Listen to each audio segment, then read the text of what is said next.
walaupun kita tak pergi ke masjid, walaupun kita hanya sekadar solat di rumah, maka pahala solat di rumah tu sama sebagaimana kita solat di masjid.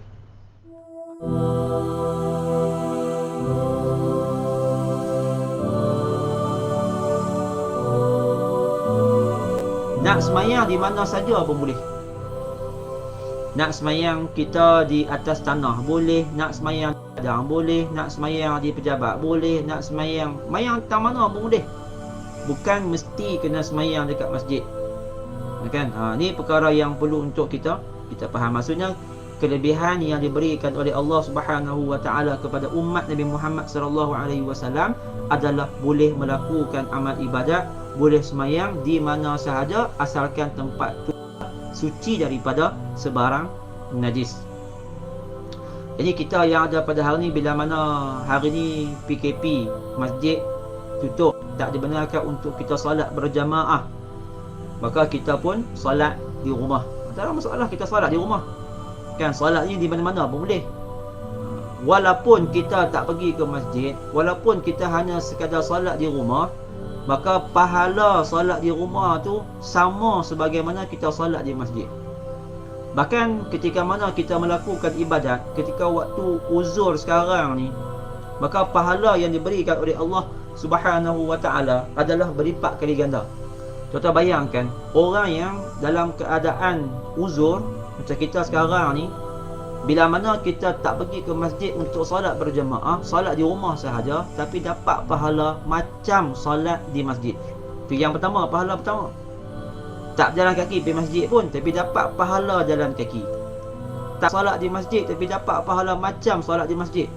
Dan juga yang keduanya, bukan takat mendapat pahala solat, bukan takat mendapat pahala ibadat, tetapi kita juga mendapat pahala bersabar dengan ujian dan juga dengan dugaan yang diberikan oleh Allah Subhanahu wa taala. Seronoknya kita, kalaulah kita tahu pemberian daripada Allah Subhanahu wa taala, orang yang melakukan ibadat dalam keadaan uzur pahalanya lebih banyak daripada orang yang melakukan ibadat dalam keadaan yang sihat, maka pastilah kita orang beriman ni akan berasa kalau boleh nak uzur, biar sakit, sebab pahala ibadat ketika sakit tu lagi banyak nak dibandingkan pahala ketika mana kita sihat.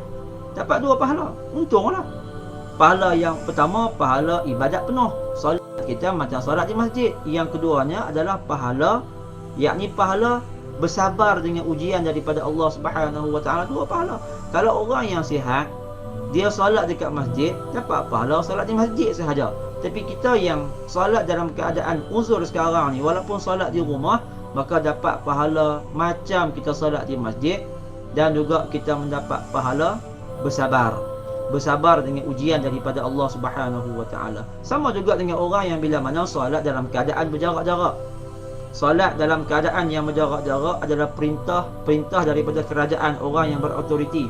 Sebab tujuan adalah untuk nak mengekang penularan wabak yang berlaku pada hari ini. Jadi walaupun solat dalam keadaan yang berjarak-jarak, kita ikut pemerintah, maka pahala dapat macam kita solat rapat-rapat. Itu yang dikatakan kelebihan fadilat yang diberikan oleh Allah Subhanahu wa taala kepada umat Nabi Muhammad sallallahu alaihi wasallam.